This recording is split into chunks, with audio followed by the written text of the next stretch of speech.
Tom here at Sharpening Supplies, and we have a global knife that I'm going to be sharpening up today. There's no real damage to the edge here. It's still in pretty good condition, but I think it's pretty blunt. We'll just give it a quick test and see just how blunt it is.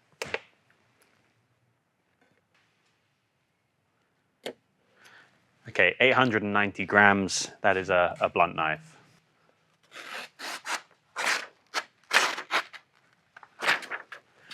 Yeah, needs some work. Just to help speed things up, I'm going to be using a 220 grit to start with. Nice coarse grit.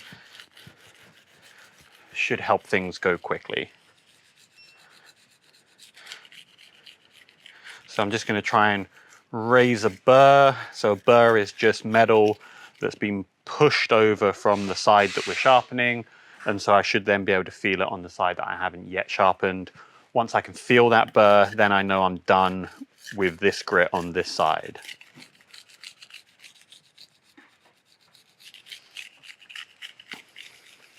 Using kind of moderate pressure, I'm not pushing down super hard, but because this is a coarse grit, I do want to put a little bit of pressure on there just to help speed things up.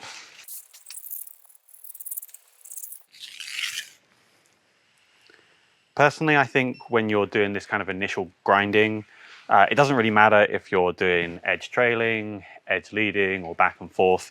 You're just trying to re-establish that apex. And so I can feel all the way along now that I've raised the burr. So now I can flip the knife over. I like to switch hands. You can just switch the knife over in the same hand, whatever is comfortable for you.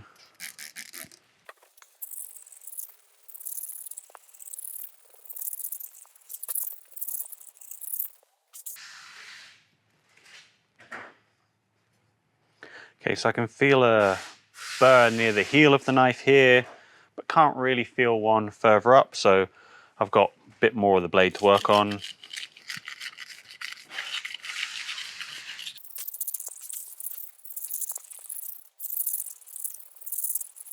I'd say that this initial coarse grit stage is probably the most important.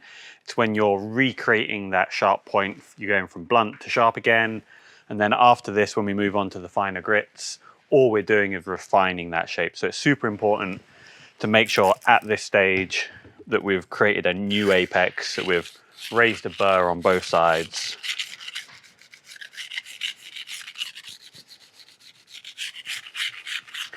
If you progress to finer grits before you raise a burr, all you're going to be doing is polishing the bevel without actually touching the edge itself.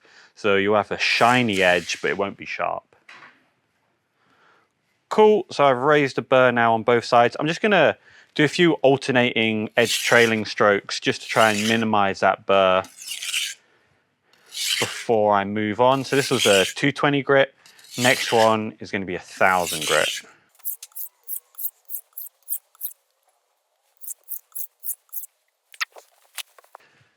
Now I'm going to move on to the 1000 grit stone. Before I do that, I do want to give my knife a little bit of a wipe down, just so any of these coarse grits are removed, so I don't transfer them onto the next one, which is a 1000 grit stone.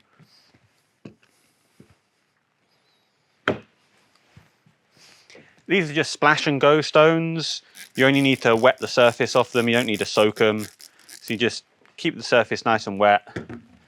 And that helps remove any of the metals, the swarf that we're removing from the knife. It keeps the stones cutting nice and quick.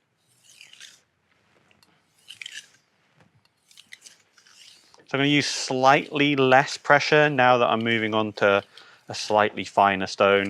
1000 grit's generally considered like a medium grit stone.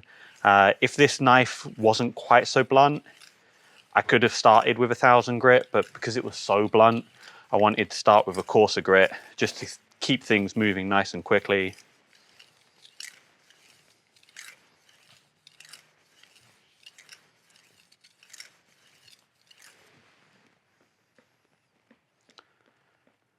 So again, I can feel a burr all along there, switching sides.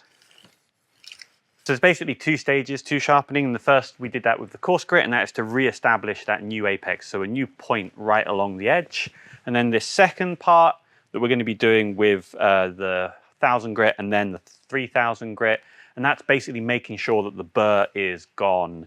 So long as you can create a fresh apex and then remove a burr, you're going to end up with a sharp knife. So.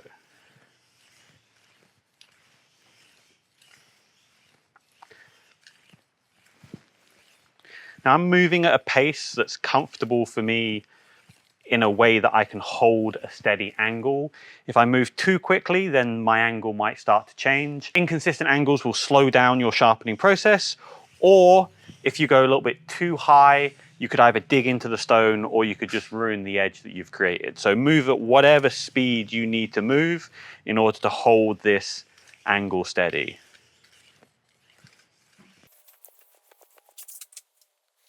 Okay, so now I've raised a burr on both sides on the 1000 grit.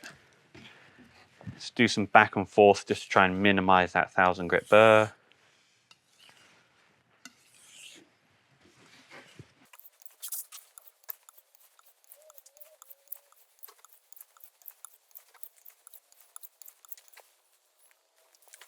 Okay, so that should be pretty much it for the 1000 grit. Now, 1000 grit, some people, they like to stop at 1000 grit. I hear them say it gives the edge a bit of like a toothy edge, so it's kind of like a mini saw blade, which can be good for cutting things like meat. You want to get an edge that can slice paper relatively cleanly off of a 1000 grit stone. If you're not able to do that with a 1000 grit, you're not really going to be able to get the benefit from moving up to finer grit stone. So make sure that you can cleanly slice paper with your 1000 grit edge before you move on. Now I'm moving on to a 3000 grit stone. This is probably about as high as I would take my kitchen knives. I'm not doing kind of fine slicing tasks usually.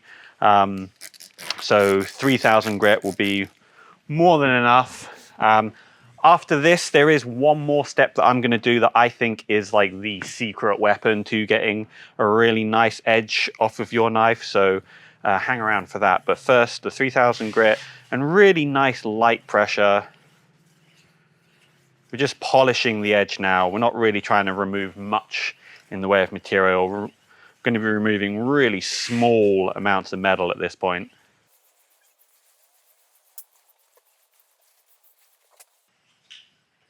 When you get up to 3000 grit or anything really above like 2000 grit, it can become quite difficult to feel for a burr.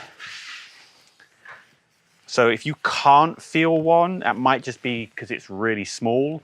I think you can learn how to feel these like super fine burrs, but eventually they're going to get to a point where it might be too difficult to feel.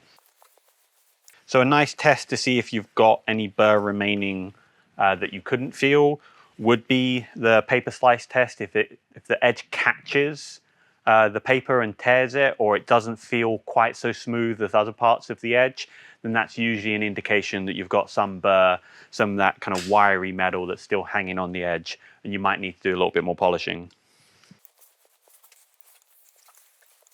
So I think there is some evidence out there that suggests that an edge trailing stroke will give a slightly sharper edge if you're finishing.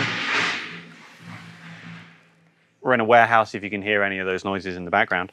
For most people, I don't think they'll notice much of a difference between a knife that's been sharpened with edge leading versus edge trailing. If you're really particular about your edges, then yeah, feel free to finish them off edge trailing. That's supposedly going to give you a sharper edge. In the real world, I don't know how much of a difference it actually makes. But there is a bit of a benefit from going edge trailing for your last few strokes, and that will be for the stage that I'll show you in a moment. So again, we should be able to get some nice clean cuts from this. 3000 grit.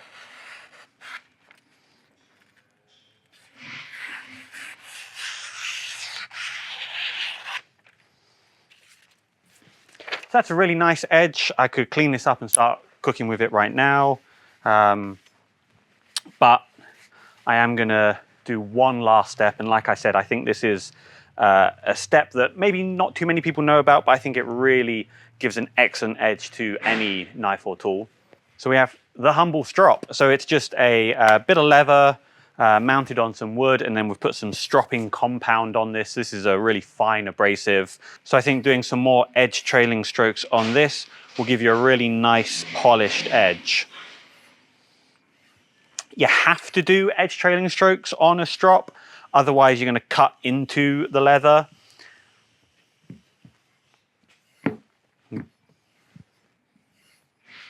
You also want to make sure that you're using really light pressure. All I'm really doing is letting the weight of the knife do the work. If you push down too hard, because the leather is a little bit squishy, it will conform around the edge and it will roll over the apex and it will end up blunting your knife. So nice light pressure, edge trailing. Right, and then let's see what that's done to our edge. So previously we were at 890. So let's see how we've done. Okay, 180. Anything below 200 grams, I'm usually happy with. So 180, that's great for me. This will be sharper than most knives are when you buy them new. And so this will handle pretty much any kitchen task you can throw at it. And all with just 3 grits and a strop. Nice. I'll link to all of these products in the description below. If you enjoyed this video, give it a like and subscribe for more sharpening content.